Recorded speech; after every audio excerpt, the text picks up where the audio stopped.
नमस्कार, जय हिंद, राम राम सभी बच्चों को। कैसे हैं आप सभी? उम्मीद करता हूँ अच्छे होंगे, स्वस्थ होंगे, बेहतर होंगे। मैं आप सभी का एजुकेटर संदीप सिवाच स्वागत करता हूँ आप सभी बच्चों का एक बार फिर हरियाणा जी के सेशन में। तो जितने भी बच्चे मेरे साथ जुड़ चुके हैं, उम्मीद करता हूँ ऑडियो वीडियो एकदम परफेक्ट होगी, क्लियर होगी, ओके होगी। पिछली क्लास में हम हरियाणा इतिहास में पढ़ते पढ़ते आ चुके थे। ईस्ट इंडिया कंपनी के द्वारा जो हरियाणा के ऊपर अधिकार कर लिया जाता है सुरजी अंजन गांव की संधि के बाद, जो हुई थी 30 दिसंबर 1803 को, उसी के अंतर्गत मैंने आपको बताया था कि अच्छे तरीके से अंग्रेजों ने अपने हरियाणा की जमीन के ऊपर प्रशासन को आगे बढ़ाने के उद्देश्य से इसे दो भागों में डिवाइड करने का काम किया था। एक छोटा क्षेत्र जो अंग्रेजों ने अपने हिस्से रखा था, एक बड़ा क्षेत्र जो अंग्रेजों ने अपने विश्वसनीय सामंत और सरदारों में बांटने का काम किया था। इनसाइड टेरिटरी के अंतर्गत मैंने आपको बताया था कि यमुना नदी के दोनों ओर का जो 67 किलोमीटर तक का क्षेत्र है वो शामिल रहा, और पालम और रेवाड़ी परगने के कुछ क्षेत्र, जिसमें पालम में पानीपत, सोनीपत, समालखा, गन्नौर, और रेवाड़ी में बच्चों रेवाड़ी, नून, नगीना, होडल, हथीन क्षेत्र शामिल रहे थे। ये पूरा का पूरा क्षेत्र आपका छोटा हिस्सा इनसाइड टेरिटरी कहलाता है, और इसके ऊपर शासन किया है कंपनी ने। बच्चों उसके बाद हम बात करें तो आउटसाइड जो टेरिटरी था, बड़ा हिस्सा, जो अंग्रेजों के द्वारा अपने विश्वसनीय सामंत और सरदारों में विभाजित करने का काम किया था, ये कौन सा हिस्सा था? तो बड़ा हिस्सा या आउटसाइड टेरिटरी के रूप में आज हम पढ़ना स्टार्ट करते हैं। तो इसमें सबसे पहले तो आपको ध्यान रखना है कि रेवाड़ी परगना जो है, उसके 87 गांव को छोड़ के बाकी तो सारा का सारा इनसाइड टेरिटरी में काउंट होगा ही होगा। लेकिन जो रेवाड़ी परगने के 87 गांव थे ना बच्चों,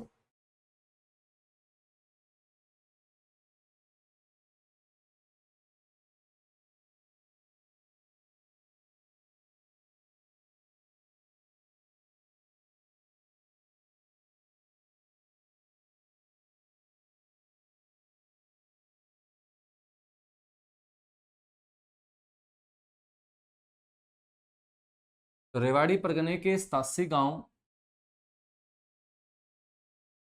बच्चों ये राव तेज सिंह को दे दिए गए थे।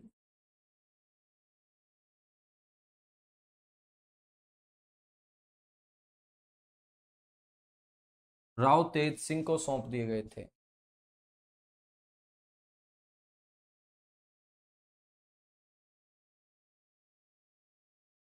बात करें तो हरियाणा का पलवल क्षेत्र अंग्रेजों ने सौंपने का काम किया था किसको? मेरे बच्चों, नाम है उसका मोहम्मद अली खां आफरीद।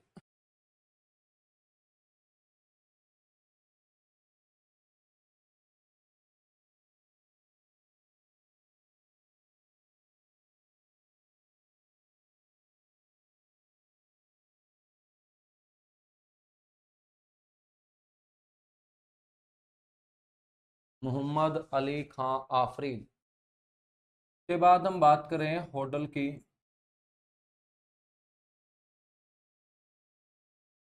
होडल क्षेत्र दे दिया गया मुर्तजा खां को।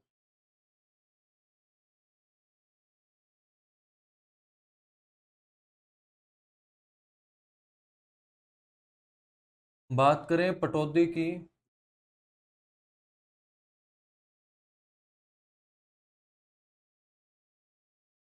पटौदी क्षेत्र दे दिया गया फैज तलब खां को।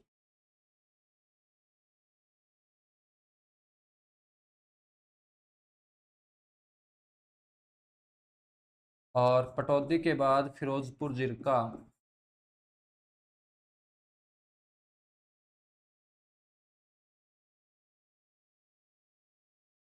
जो नूह जिले के अंदर है आज। और बच्चों भिवानी का लोहारू।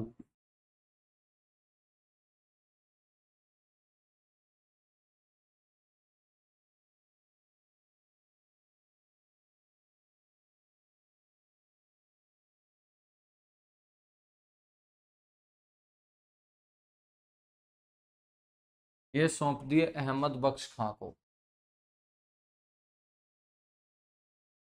बात करें रोहतक की। रोहतक के साथ साथ झज्जर की। झज्जर के साथ साथ बेरी की। बेरी के साथ साथ महम की।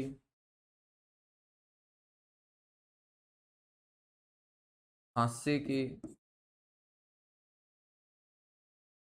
हिसार की। तो शाम की। ये हरियाणा का एक बहुत बड़ा क्षेत्र अंग्रेजों ने सौंप दिया था बच्चों बम्बू खां को। ये सारा का सारा क्षेत्र कहलाता था आउटसाइड टेरिटरी। क्या कहलाता था? आउटसाइड टेरिटरी कहलाता था। अब हम बात करेंगे तो 1803 में अंग्रेजों ने, एक और आपको ध्यान रखना है यहाँ पर, गुड़गांव और करनाल,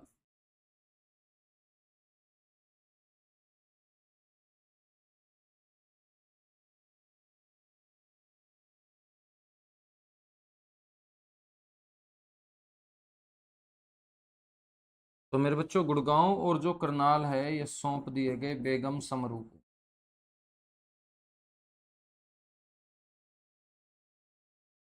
इसको सौंप दिए गए बेगम समरू को। ठीक है, वही बेगम समरू जो किराए की सेना चलाया करती थी। इन्होंने भी आंग्ल मराठा युद्ध में अंग्रेजों का साथ देने का काम किया था। इसके सैनिकों ने साथ देने का काम किया था।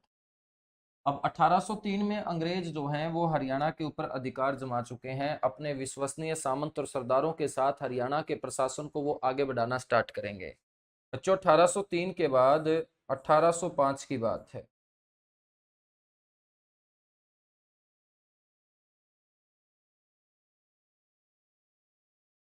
1805 ईस्वी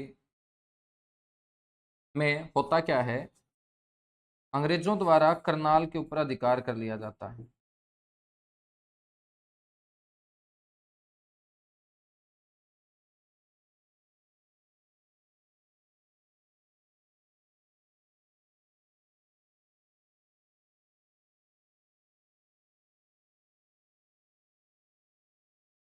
अंग्रेजों द्वारा करनाल के ऊपर अधिकार कर लिया जाता है। और अधिकार करने के बाद,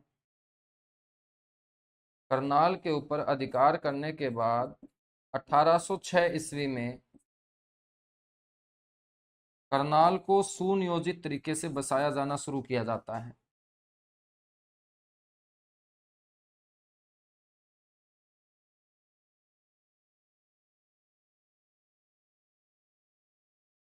करनाल को सुनियोजित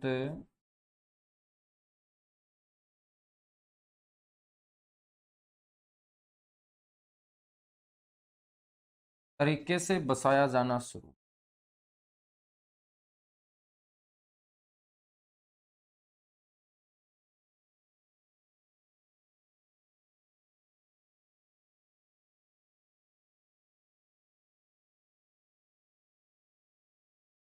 ठीक है मेरे बच्चों, इसीलिए करनाल को हम नवीनतम पद्धति से बसाया गया शहर भी बोलते हैं। अंग्रेजों के समय ही हरियाणा में पहली बार अकाल भी पड़ा था।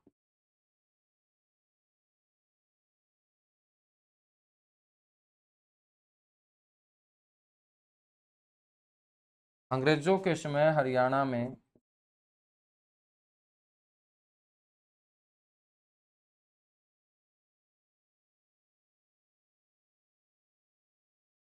प्रथम अकाल पड़ा था मेरे बच्चों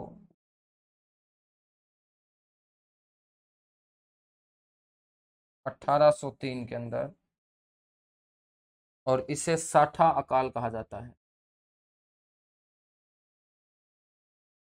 तो 1803 का जो अकाल होगा, अकाल का मतलब समझते हैं ना, सूखा,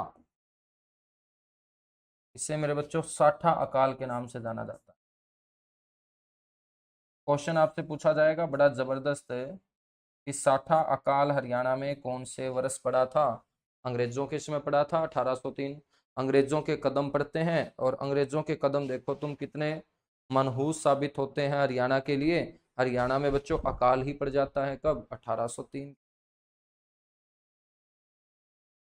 हम बात करें फिर 1809-10 की।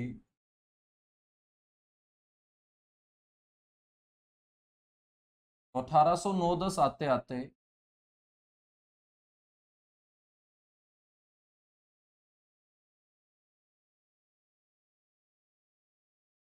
अंग्रेजों द्वारा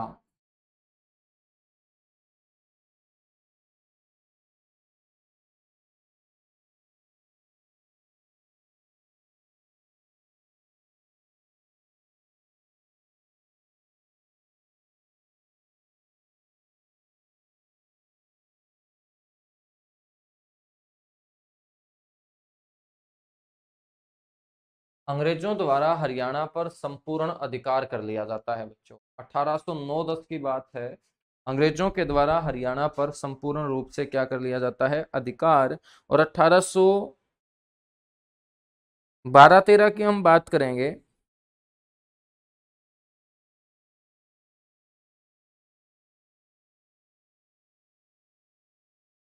1809-10 के बाद 1812-13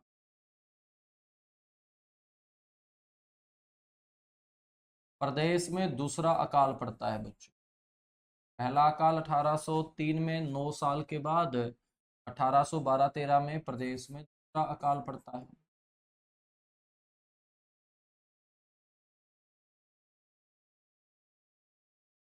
और इस अकाल को बोलते हैं 69वां अकाल।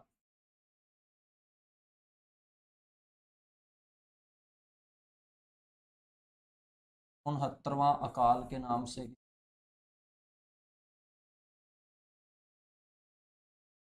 ठीक है।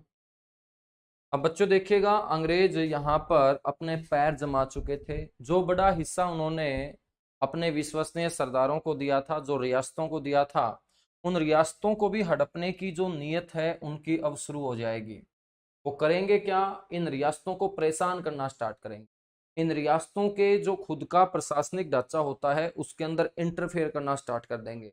जबरदस्ती राजा को सलाह देना स्टार्ट कर देंगे। सारा सारा दिन राजा के दरबार में बैठे रहेंगे तो राजा अपना कोई निर्णय ले ही नहीं पाता। जब निर्णय नहीं ले पाएगा तो राजा को वो जो अंग्रेज हैं बच्चों, वो क्या लगने स्टार्ट हो जाएंगे, वो बुरे लगने स्टार्ट हो जाएंगे। जब आपस में मेरे बच्चों रिश्तों में खटास पैदा होगी तो एक दूसरे का विद्रोह होना स्टार्ट हो जाएगा।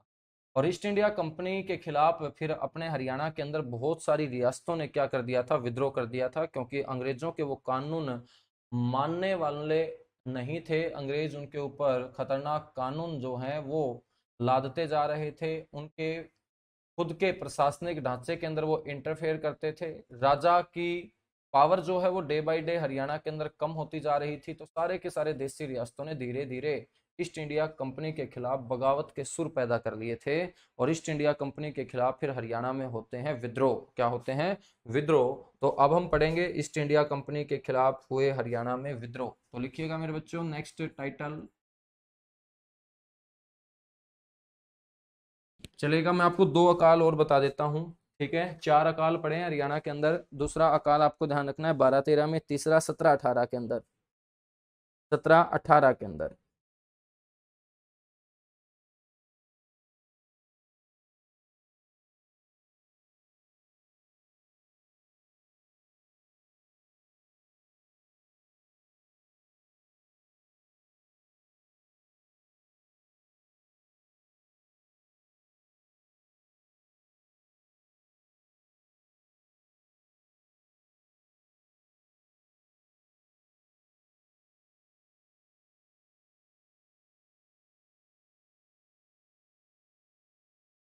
ठीक है, इसे बोलते हैं 74वां अकाल।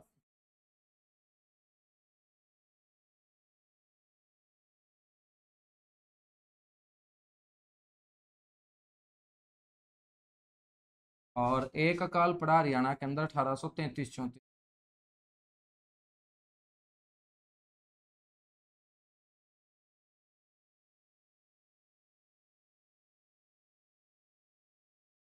ये है प्रदेश में चौथा अकाल।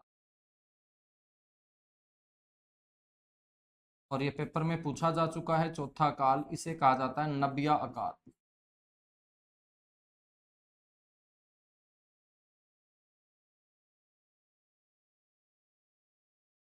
ठीक है, अब हम पढ़ेंगे ईस्ट इंडिया कंपनी के खिलाफ हुए हरियाणा में विद्रोह।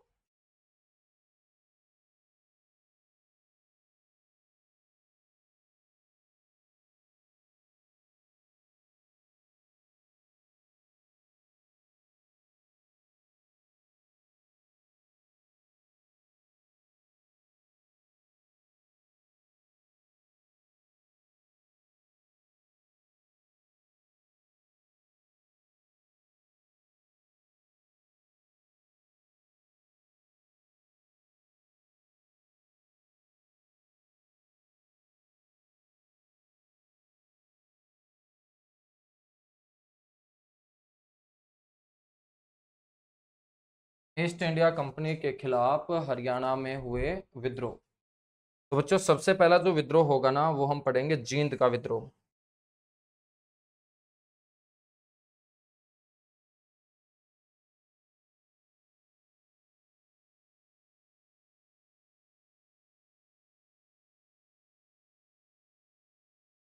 पढ़ेंगे जींद का विद्रोह हुआ मेरे बच्चों 1814 में। इसके नेतृत्व करता थे प्रताप सिंह।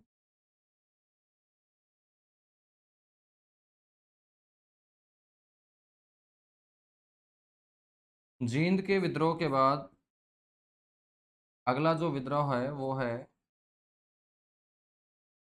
छछरौली का विद्रोह।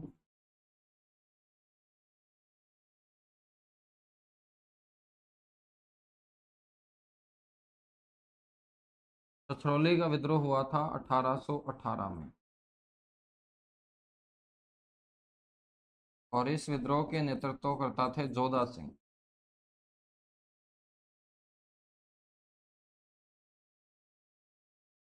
ठीक है।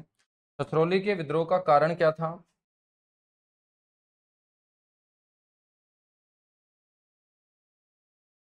कारण शुरू हो जाता है 1809 में। 1809 में छछरौली के जो शासक थे बच्चों, छछरौली जो है ये कलसिया रियासत की राजधानी थी।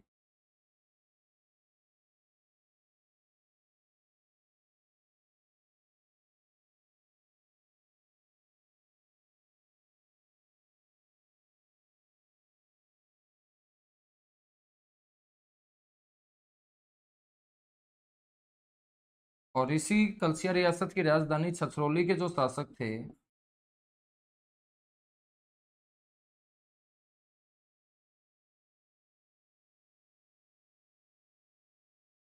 बुंगेल सिंह की बिना उत्तराधिकारी घोषित किए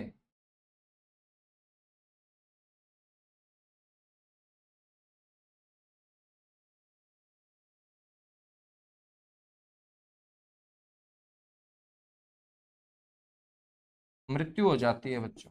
जब राजा अपना उत्तराधिकारी घोषित नहीं करेगा, सीधी सी बात है, फिर घर वाले जितने भी सदस्य होंगे गद्दी पे बैठने के लिए उनके बीच आपसी मतभेद होंगे, या जो कोई आसपास ताकतवर शासक होगा उस रियासतों को हड़पने की क्या करेगा, कोशिश करेगा। ठीक है। तो 1809 के अंदर बुंगेल सिंह की क्या हो जाती है, मृत्यु हो जाती है। बुंगेल सिंह उत्तराधिकारी इसलिए घोषित नहीं कर पाते क्योंकि उनका कोई पुत्र नहीं था। तो मेरे बच्चों कलसिया के अंतर्गत एक सरदार थे जोधा सिंह, उन्होंने क्या कर लिया, छछरौली के ऊपर आक्रमण करके इसे अपने अधिकार क्षेत्र में ले लिया था। ठीक है।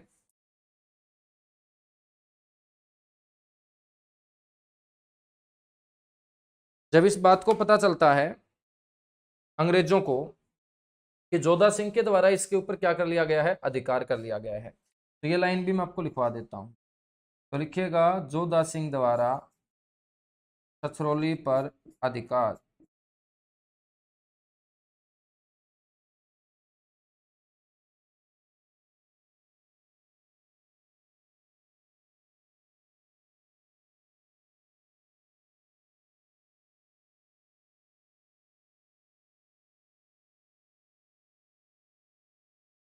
जब अंग्रेजों को इस बात का पता चलता है तो अंग्रेज बच्चों एक विशाल सेना लेके छछरौली के अंदर भेजते हैं और अंग्रेजों से बिना लड़े ही जोधा सिंह जो है वो छछरौली छोड़ देता है।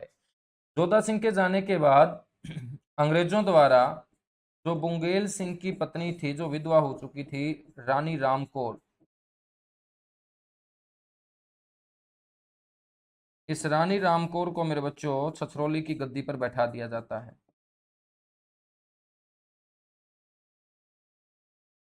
रानी रामकौर को गद्दी पर बैठाया जाता है।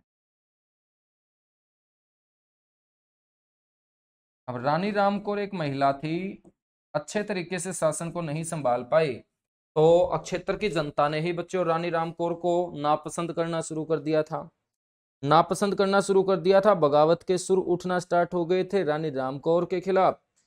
तो बच्चों इसी का फायदा फिर जोधा सिंह ने उठा लिया और 1818 में जोधा सिंह ने दोबारा से मेरे बच्चों इसके ऊपर क्या कर लिया, अधिकार कर लिया। ठीक है, तो हम बात करेंगे रानी रामकौर की जो अयोग्यता है,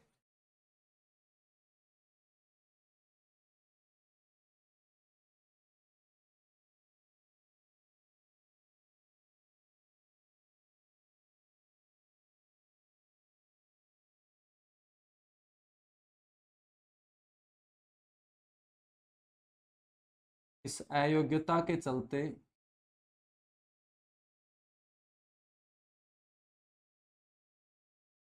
1818 ईस्वी में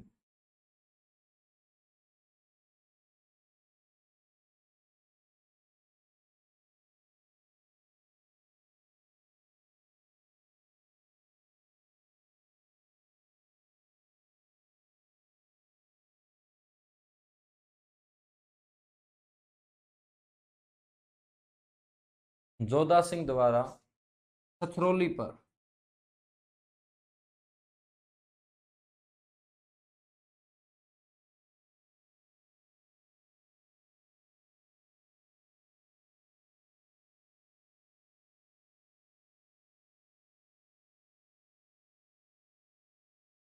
पुनः अधिकार किया जाता है। ध्यान रखेंगे, छछरौली के ऊपर ये दोबारा से कब्जा कर लेते हैं। अब ये अंग्रेजों को पहले ही पसंद नहीं थे, तो एक अंग्रेज अधिकारी के नेतृत्व में सेना लेके भेजा जाता है छछरौली।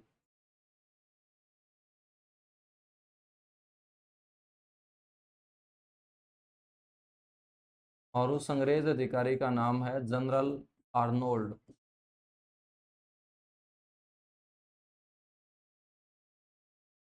तो अंग्रेजों द्वारा जनरल आर्नोल्ड के नेतृत्व में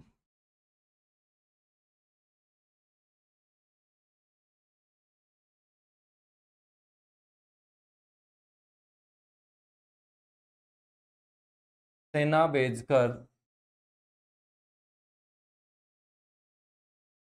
छछरौली पर अधिकार किया जाता है बच्चों।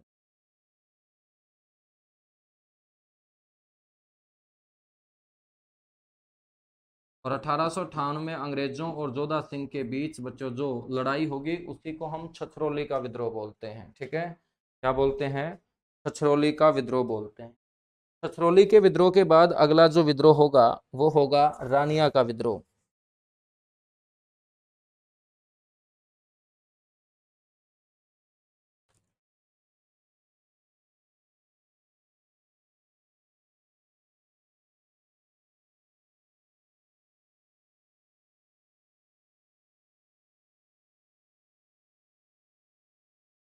नेक्स्ट जो विद्रोह आपको ध्यान रखना है तीसरे नंबर पे,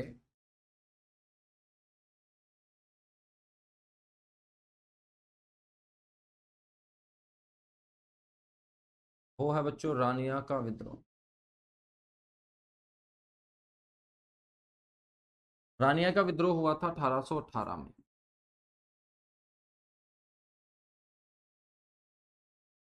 और इस विद्रोह के नेतृत्व करता थे वो थे जाम्बित खान।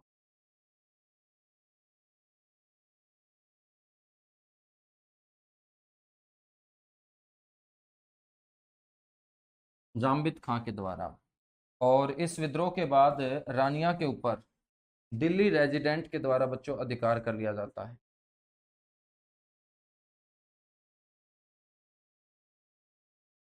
विद्रोह के बाद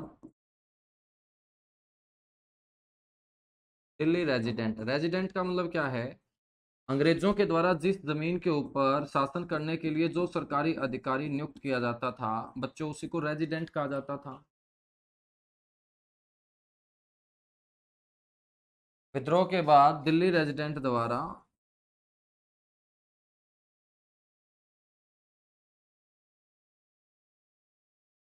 रानिया पर अधिकार कर लिया जाता, इसे बोलते हैं रानिया का विद्रोह। रानिया के विद्रोह के बाद मेरे बच्चों हम बात करेंगे किसानों के विद्रोह की, जो हुआ था 1824 के अंदर।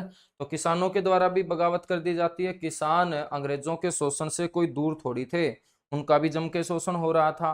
और उनका शोषण हो रहा था किसके ऊपर, उनका शोषण हो रहा था सर जी भारी भारी टैक्स लगाकर। 1824 की बात है मेरे बच्चों, तो कंपनी के शोषणकारी रवैये से किसान भी नाराज थे, और किसानों के जो विद्रोह का सबसे बड़ा केंद्र बना था वो रोहतक बना था। रोहतक से जाटों ने, क्योंकि जाट जो है वो खेती करते आ रहे हैं हमेशा से, तो जाटों ने ही मेरे बच्चों सबसे खतरनाक जो ये विद्रोह है किसानों का किया था अंग्रेजों के खिलाफ। और रोहतक को देखते हुए गुड़गांव और हिसार के अंदर भी बच्चों ये जो ज्वाला है विद्रोह की ये भड़क उठती है।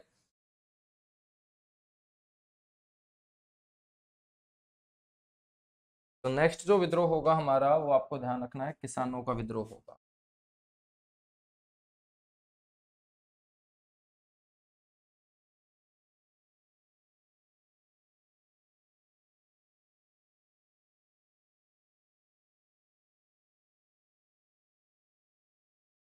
किसानों का विद्रोह होगा। किसानों का जो विद्रोह हुआ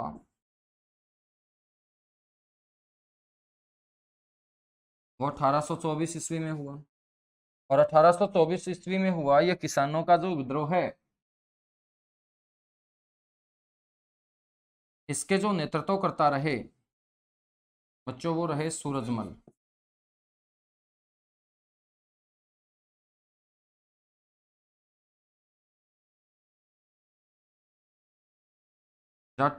किसानों के विद्रोह के जो मुख्य केंद्र थे,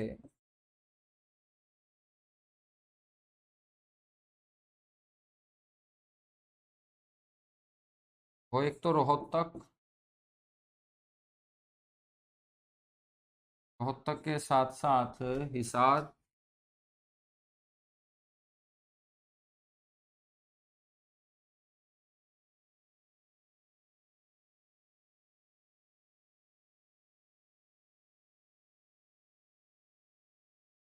हिसार के साथ साथ गुरुग्राम, ये आपका होगा किसानों का विद्रोह। किसानों के विद्रोह के बाद अगला जो विद्रोह है मेरे बच्चों, वो आप लोगों को ध्यान रखना है,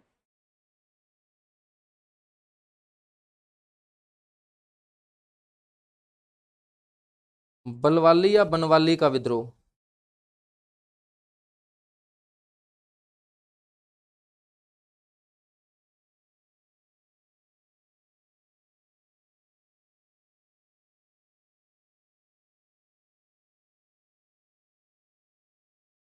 जो हुआ 1835 के अंदर।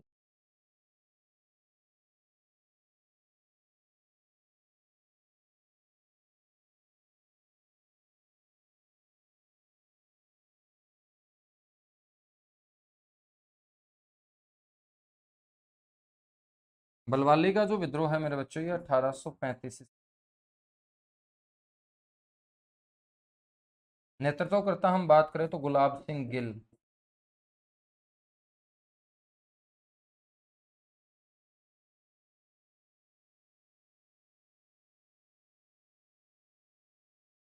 और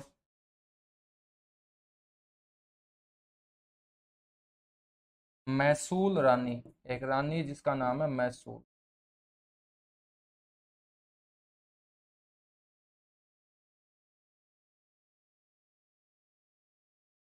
इसके बाद हम बात करेंगे, नेक्स्ट जो विद्रोह हुआ वो हुआ कैथल के अंदर।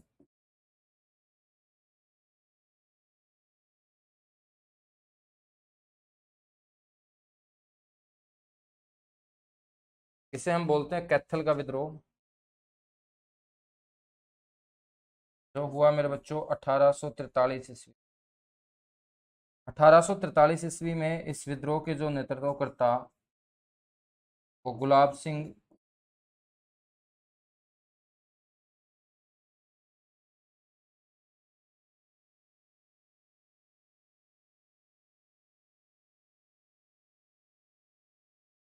व साहिब को। ठीक है। कैथल के विद्रोह के होने का कारण क्या है?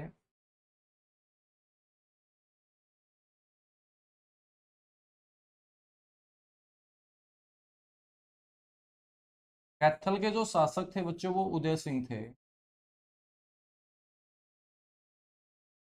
और कैथल के शासक उदय सिंह की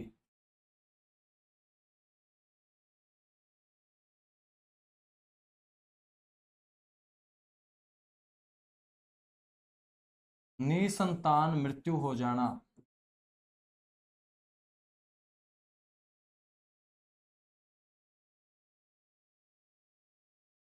बच्चों ये कैथल के विद्रोह का मुख्य कारण था। और आप सभी जानते हैं कि अंग्रेजों ने देशी रियासतों को हड़पने के उद्देश्य से एक कानून बनाया था जिसे हम राज्य हड़प नीति बोलते हैं, डॉक्ट्रिन ऑफ लैप्स बोलते हैं, जिसके तहत किसी भी रियासत का यदि राजा बिना संतान के मर जाता था तो बच्चों उसका सारा का सारा अक्षेत्र अंग्रेजों के द्वारा हड़प लिया जाता था। या हड़पा नहीं जाता था तो फिर अंग्रेज अपनी मनमर्जी से वहां पर अपना एक व्यक्ति नियुक्त करते थे। वो राजा के परिवार से भी हो सकता था। यदि राजा का परिवार अंग्रेजों का गुलाम होगा, अंग्रेजों की बातें मानेगा, तो राजा के मरने के बाद या उसकी पत्नी हो या उसकी माँ हो, उसको बच्चों क्या बना दिया जाता था, उत्तराधिकारी।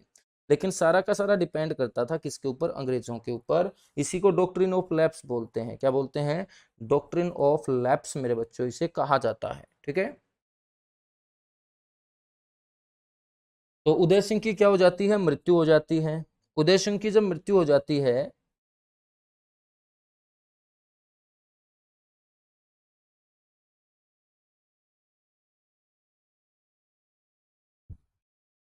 तो ये जो गुलाब सिंह है ना, ये गुलाब सिंह, इस गुलाब सिंह ने बच्चों उदय सिंह की जो पत्नी है और उदय सिंह की जो माँ है, उन दोनों को कैथल रियासत संभालने को प्रेरित किया कि आपको अंग्रेजों के अधीन जाने की जरूरत नहीं है, आप आराम से कैथल की रियासत को क्या है, संभाल सकती हैं। और इनकी माँ का नाम था साहिब कौर। ये जो साहिब कौर है ये इनकी माँ है। तो ध्यान रखेंगे, मृत्यु के बाद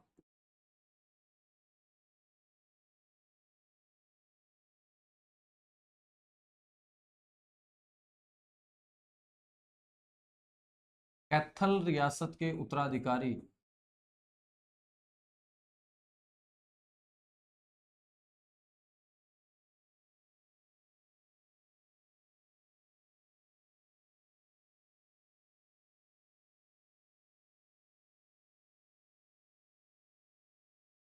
उदय सिंह की माँ साहिब कौर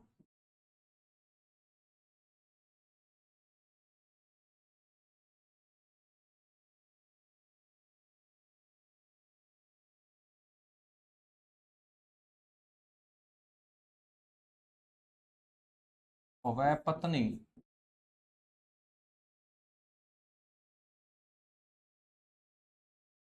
सूरज कौर को घोषित किया गया बच्चों।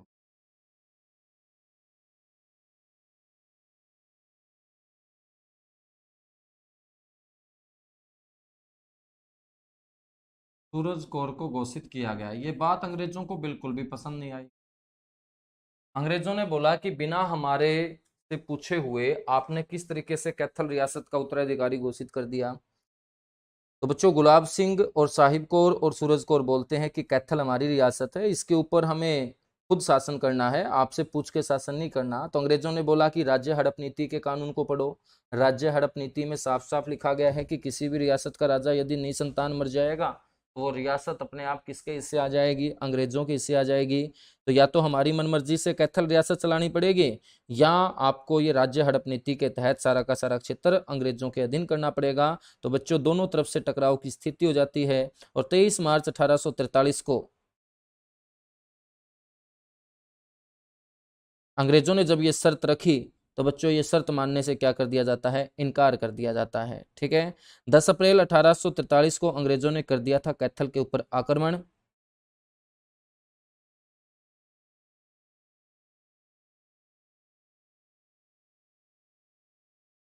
10 अप्रैल 1843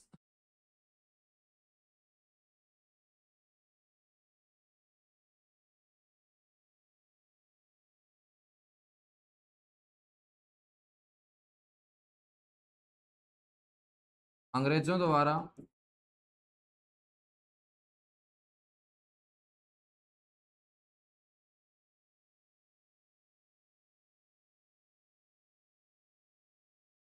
कैथल पर क्या कर दिया जाता है बच्चों, आक्रमण कर दिया जाता है।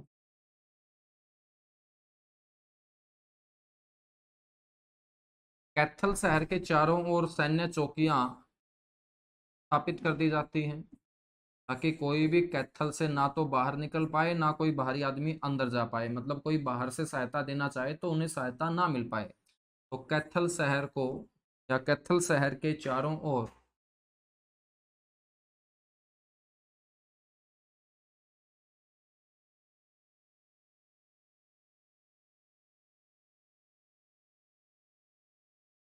सैन्य चौकियां।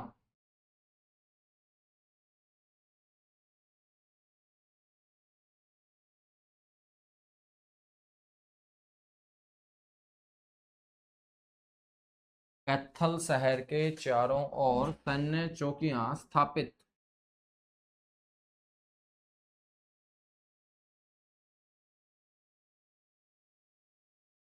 करवाई गई बच्चों। और इस तरीके से कैथल रियासत के ऊपर क्या कर लिया जाता है, अंग्रेजों के द्वारा अधिकार।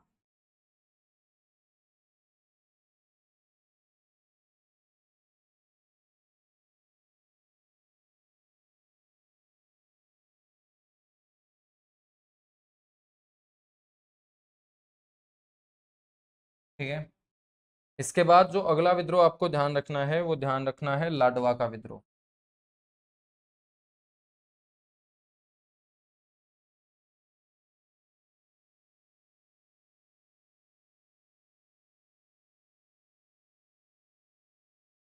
लाडवा का जो विद्रोह हुआ मेरे भाई 1845 ईस्वी,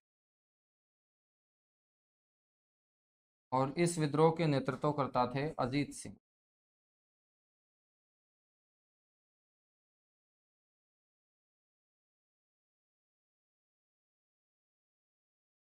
इस विद्रोह के नेतृत्वकर्ता कौन थे, अजीत सिंह। अजीत सिंह के द्वारा इस विद्रोह का नेतृत्व किया।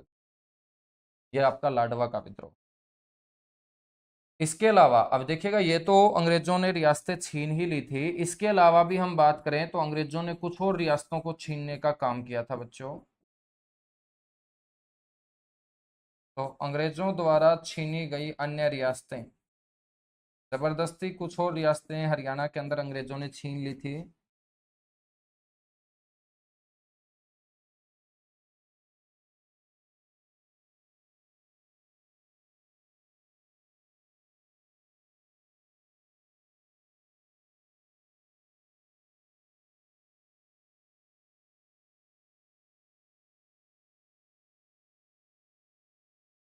और अंग्रेजों द्वारा छीनी गई रियासतों में हम बात करेंगे, एक तो अंबाला रियासत है मेरे बच्चों। कौन सी रियासत है, अंबाला रियासत है। 1824 के अंदर सबसे पहले आपको ध्यान रखनी है अंबाला रियासत।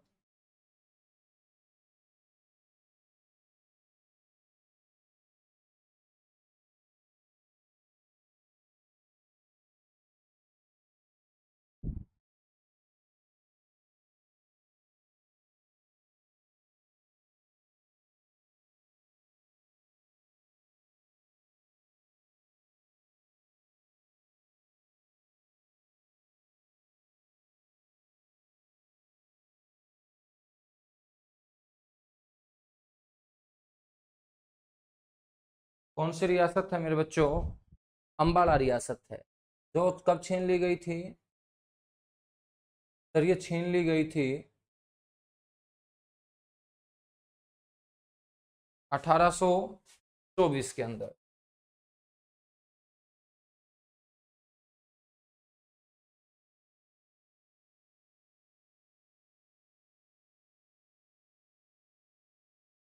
अठारह सौ चौबीस के अंदर, ठीक है।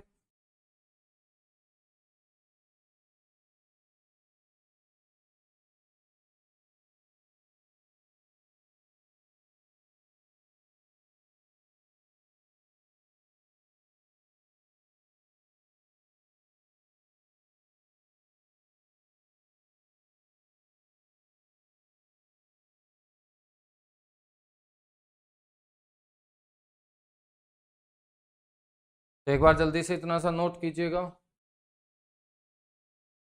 हो गया कि नहीं?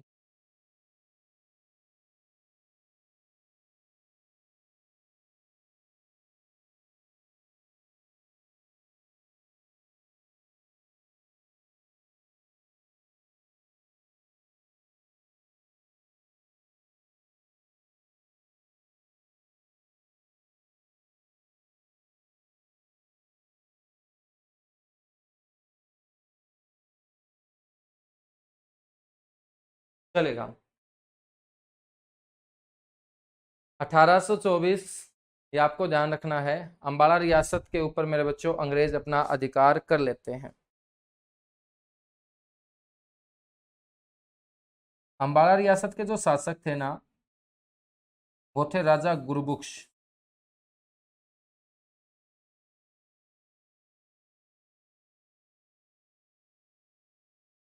और राजा गुरबख्श की विधवा जो पत्नी थी, जिनको ये रियासत मिली थी, उनका नाम था दया कौर। इनकी भी मृत्यु हो जाती है। और दया कौर की मृत्यु के साथ ही जब अंबाला रियासत अनाथ हो जाती है, तो अंग्रेज इसको अपने हिस्से मिला लेते हैं। तो अंग्रेजों द्वारा छीनी गई रियासतों में एक आपकी अंबाला रियासत है, ध्यान रखेंगे, ठीक है। नेक्स्ट बच्चों, रादौर।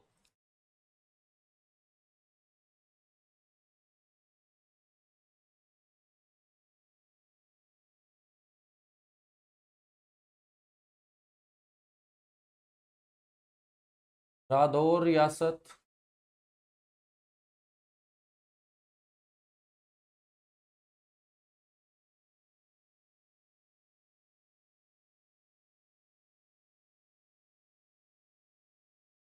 अठारह सौ अट्ठाईस ईस्वी के अंदर। रादौर रियासत के जो शासक थे,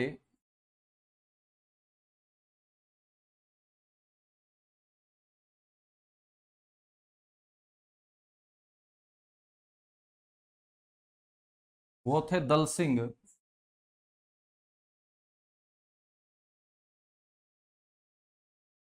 और दल सिंह की जो पत्नी थी बच्चों,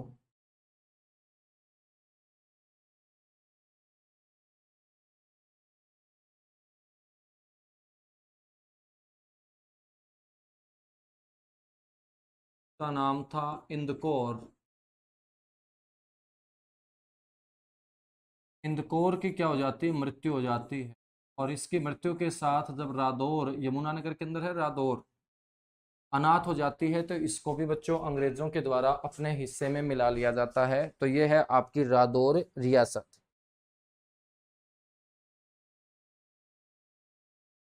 नेक्स्ट है थानेसर। अंग्रेजों के द्वारा छीनी गई तीसरी रियासत हरियाणा के अंदर है थानेसर। थानेसर को छीन लिया गया 1832 में। थानेसर के जो राजा थे जमियत सिंह,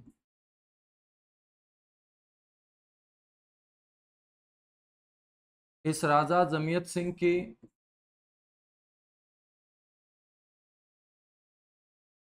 बिना उत्तराधिकारी क्या हो जाती है बच्चों, मृत्यु।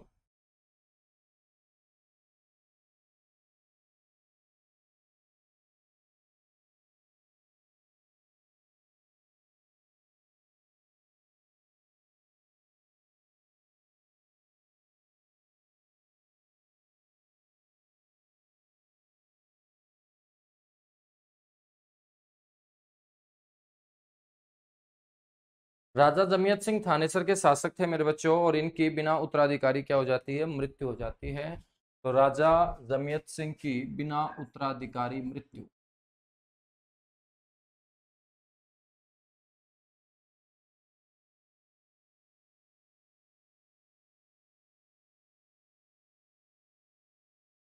और बिना उत्तराधिकारी मृत्यु हो जाना ही थानेसर को अंग्रेजों में मिलवा देता है। और यह 1832 की बात है। थानेसर के बाद नेक्स्ट आपको ध्यान रखना है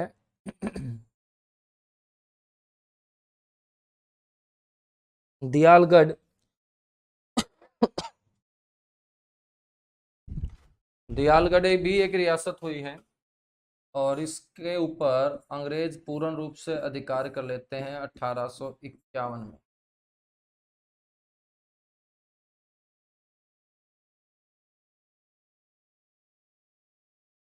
राजा भगवान सिंह की विधवा पत्नी की मृत्यु।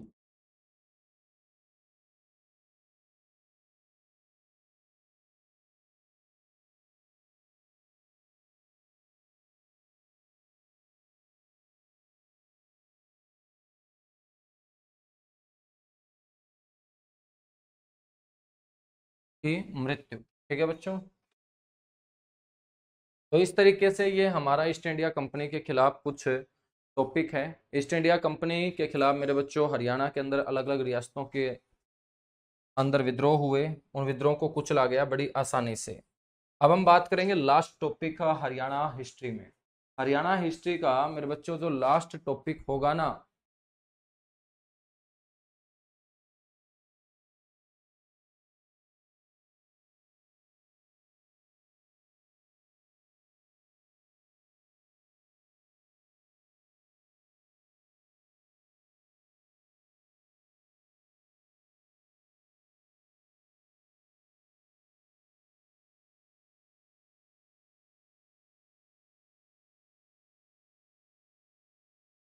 वो होगा 1857 की क्रांति मेरे बच्चों।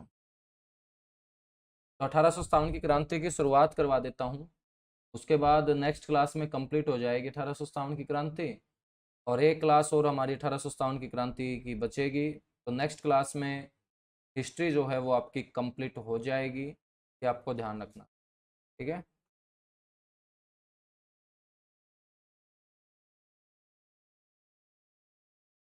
चलेगा।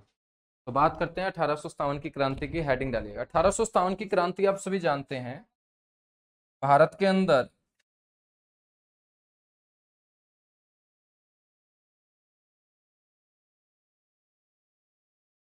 अंग्रेजों के सिर के ऊपर पहली बार भारतीय लोगों का जो गुस्सा फूटा था भयंकर रूप से, उसी को 1857 की क्रांति बोलते हैं।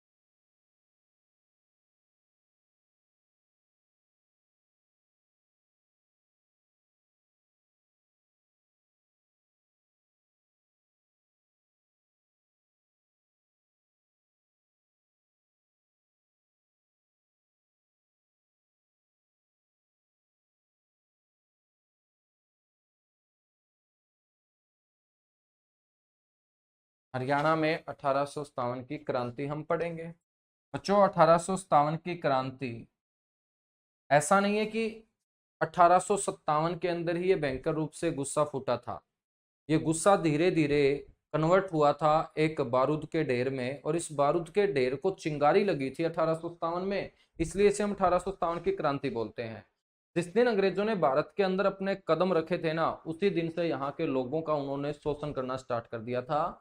और जब यहाँ की जमीनें उनके हाथों में शासन करने के लिए आती है, तो ये शोषण इस कदर बढ़ जाता है कि समाज का कोई भी वर्ग, चाहे मैं किसान की बात करूं, मजदूर की बात करूं, सरकारी कर्मचारियों की बात करूं, देश की रियासतों के राजाओं की बात करूं, अंग्रेजों की सेना में काम करने वाले भारतीय सैनिकों की बात करूं, या मैं धार्मिक लोगों की बात करूं, सांस्कृतिक लोगों की बात करूं, मेरे बच्चों हर वर्ग जो है ना वो अंग्रेजों के द्वारा बहुत खतरनाक तरीके से शोषित किया गया था।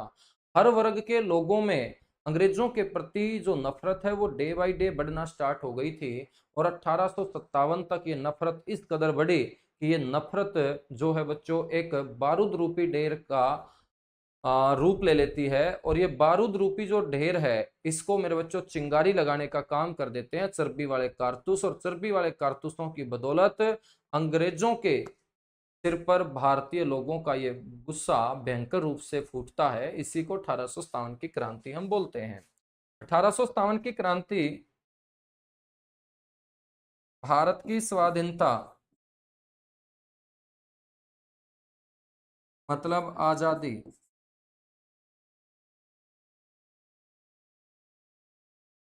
भारत की स्वाधीनता या आजादी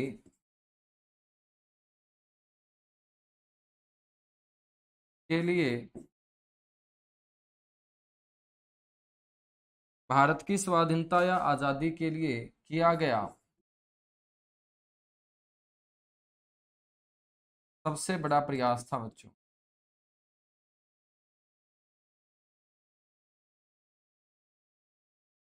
सबसे बड़ा क्या था, ये प्रयास था। लेकिन हम इसे भारत की आजादी के लिए इसलिए नहीं बोल सकते हैं क्योंकि मेरे बच्चों 1857 में जहां जहां ये क्रांति लड़ी गई है, भारत को आजाद कराने के लिए नहीं लड़ी गई थी, बल्कि जिस जिस क्षेत्र के अंदर अंग्रेजों ने शोषण ज्यादा कर रखा था ना, तो उन शोषित लोगों के द्वारा अंग्रेजों को उस क्षेत्र से बाहर धकेलने की, निकालने की कोशिश की गई थी। इस लड़ाई के अंदर जिन जिन लोगों ने भाग लिया, जिस जिस समाज के वर्ग ने भाग लिया, उन सभी का अपना अलग अलग पर्पज था, पर्पज एक नहीं था आजादी। यदि पर्पज एक होता आजादी तो हमें मिल जाती आजादी 1857 में ही, लेकिन सभी लोगों का पर्पज अलग अलग था। इसलिए भयंकर रूप से शुरू हुई ये जो क्रांति है इसका अंत बड़ा खतरनाक होता है। और अंग्रेज जो मुट्ठी भर इतने लोगों के ऊपर शासन कर रहे थे बच्चों, वो मुट्ठी भर लोग आसानी से इतनी बड़ी क्रांति को दबाने में क्या हो जाते हैं, सफल हो जाते हैं। ठीक है, क्यों? क्योंकि पर्पज एक नहीं था। जिस लड़ाई का उद्देश्य एक नहीं होगा सभी का, वो लड़ाई बच्चों नहीं जीती जा सकती है, चाहे हम संख्या में कितने भी क्यों ना हो। तो ये भारत की स्वाधीनता या आजादी के लिए बोला तो गया है, लेकिन ये आजादी के लिए नहीं बल्कि अपने अलग अलग पर्पज के लिए ये लड़ाई लड़ी गई। इस 1857 की क्रांति के क्या कारण रहे? कारण तो बहुत थे बच्चों।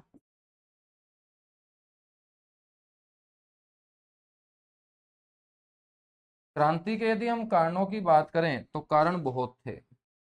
बहुत में जैसे एक था आपका आर्थिक कारण।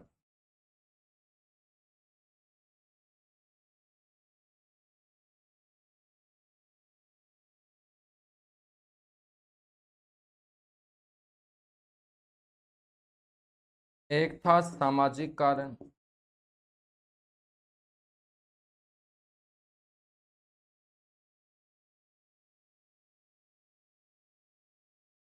एक था धार्मिक कारण।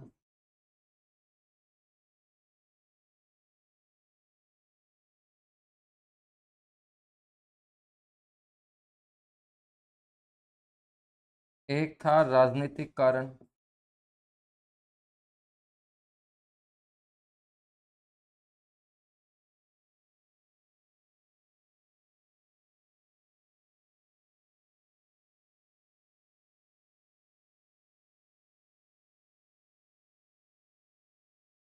एक था सांस्कृतिक कारण।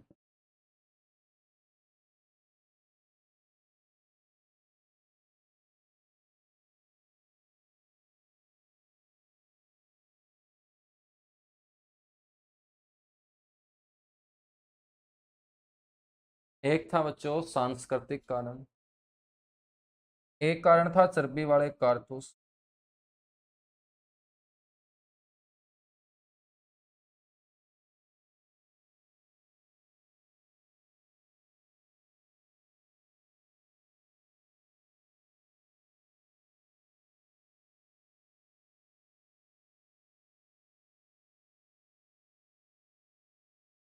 चर्बी वाले कारतूस।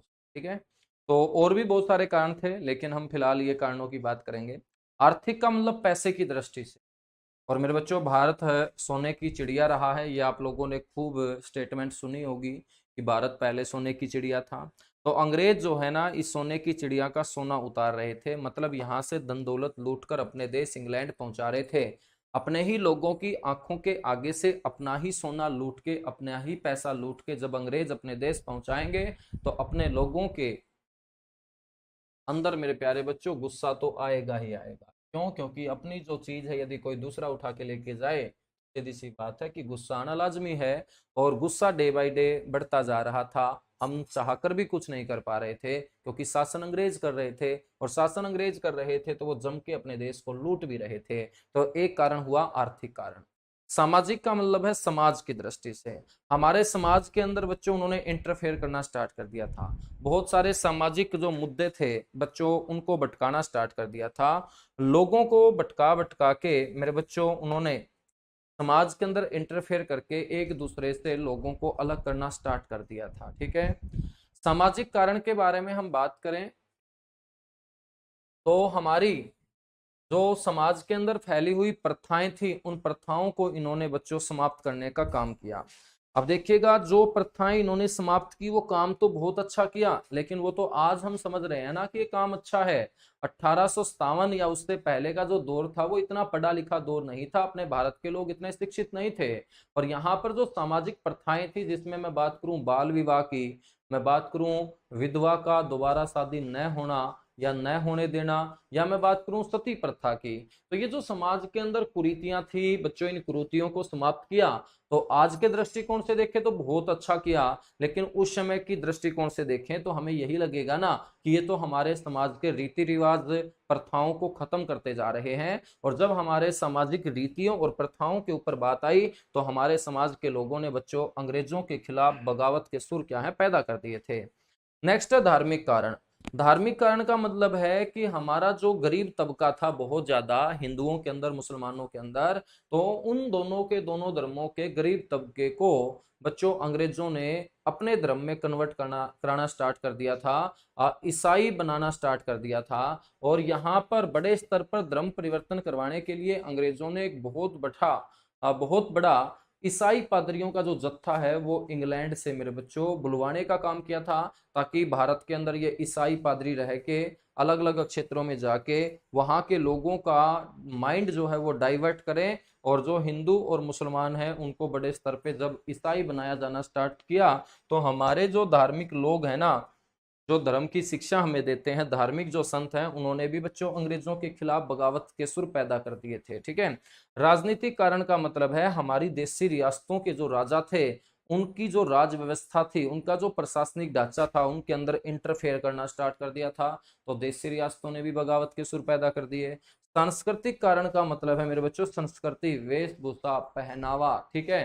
तो हम जो पहनते थे भाई साहब, वो धोती, कुर्ता, मफलर, ठीक है, यानी कि फुल बॉडी ड्रेस, यानी कि सिर्फ आंख दिखे या माथा दिखे या उंगलियां दिखे, बाकी शरीर का कोई भी हिस्सा नहीं दिखता था भाई साहब, हम ऐसी ड्रेस पहनते थे उस समय। ऐसे ही हमारी महिलाएं थी, महिलाएं भी घाघरा पहनती थी, चोली पहनती थी, सिर के ऊपर बच्चों अच्छे तरीके से अपनी चुन्नी वगैरह या जो उनका ओढ़ना होता है उसको ओढ़ के रखती थी। तो भाई साहब उनकी भी सिर्फ उंगलियां ही दिखती थी, आंख भी नहीं दिखती थी उनकी। तो ध्यान रखेंगे ना, समझ में आई ना बात। तो कहने का मतलब इस तरीके का हमारा पहनावा होता था। लेकिन जब ये अंग्रेज आए ना, तो अंग्रेजों ने हमारा पहनावा ही बदलना स्टार्ट कर दिया। अब जो अंग्रेज लोग और उनकी पत्नियां जब आती थी, उनके बच्चे जो आते थे ना, तो भाई साहब वो निक्कर निक्कर में रहते थे, ध्यान रखेंगे ना। और जब निक्कर निक्कर में रहते थे तो अपने वाले बड़े बूढ़े आंखें बंद कर लेते थे और बोलते थे कि बड़े बेशरम लोग हैं, इनको तो कुछ पहनना ही नहीं आता, सारा शरीर इनको दिखाने से मतलब है। ठीक है। लेकिन अपने वाले बहुत सभ्य लोग थे भाई साहब, वो आंखें बंद कर लेते थे। तो उन्होंने बोला कि जब ऐसे लोग हमारे देश के अंदर रहेंगे, हमारे समाज में रहेंगे, तो हमारे बच्चों के ऊपर भी प्रभाव पड़ेगा और हमारे वाले भी फिर ये जो फुल ड्रेस है ना, ये हाफ ड्रेस में कन्वर्ट हो जाएंगे। ठीक है। इसलिए उन्होंने बोला कि ये बड़ा खतरनाक काम कर रहे हैं। और धीरे धीरे जो कल्चर को बढ़ावा देने वाले लोग थे, उनका भी मेरे प्यारे बच्चों गुस्सा जो है अंग्रेजों के प्रति डे बाय डे बढ़ता चला जाता है। तो धीरे धीरे हर वर्ग का गुस्सा बढ़ता चला जा रहा है। लास्ट में बच्चों ये क्रांति जो शुरू होगी ना, वो शुरू होगी चर्बी वाले कारतूसों से। और चर्बी वाले कारतूसों को हम क्या बोल देंगे, मुख्य कारण बोल देंगे। कौन सा कारण बोल देंगे, मुख्य कारण बोल देंगे। ठीक है। तो चर्बी वाले कारतूसों को मुख्य कारण इसलिए बोलेंगे क्योंकि मेरे प्यारे बच्चों, जो ये बारूद रूपी ढेर था गुस्से का, इसको चिंगारी लगाने का काम इन्होंने ही किया था। सर ये चर्बी वाले कारतूस क्या हैं, मैं आपको बताऊं। तो अंग्रेजों के द्वारा मार्केट में एक राइफल लाई गई बच्चों, अंग्रेजों द्वारा लाई गई नई राइफल।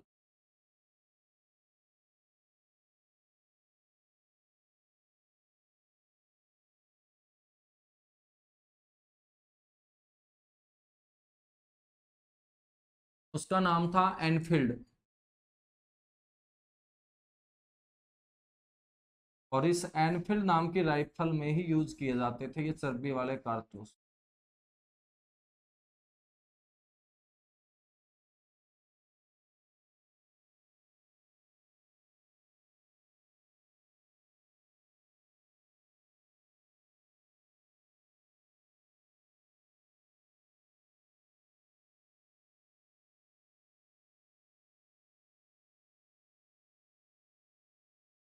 चर्बी वाले कारतूसों का प्रयोग होता था। हम बात करें तो एनफील्ड नाम की राइफल से पहले अंग्रेज कौन सी राइफल का यूज करते थे।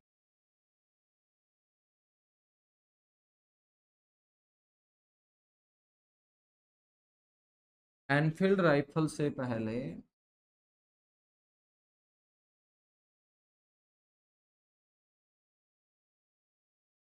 अंग्रेजों द्वारा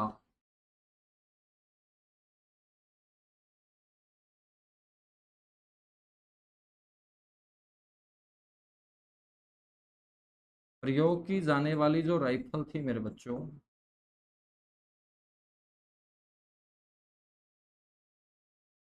वो ब्राउन वेस थी।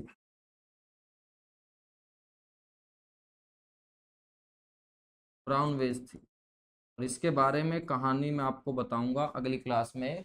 ये राइफल जो मैंने बताई है, ये राइफल किस प्रकार से जिम्मेदार होगी 1857 की क्रांति को जन्म देने के लिए, क्योंकि इसी राइफल को चलाने से मना करेंगे अपने भारतीय सैनिक। और उन भारतीय सैनिकों में सबसे पहले नाम आएगा मंगल पांडे का। किसका नाम आएगा? मंगल पांडे का। ठीक है, तो चलेगा, मिलते हैं अगली क्लास में। Thank you, bye bye, good luck आप सभी को, ढेर सारा प्यार। और 1857 की क्रांति के बाद अपना हिस्ट्री सेक्शन जो है मेरे बच्चों, वो कंप्लीट हो जाएगा। Thank you.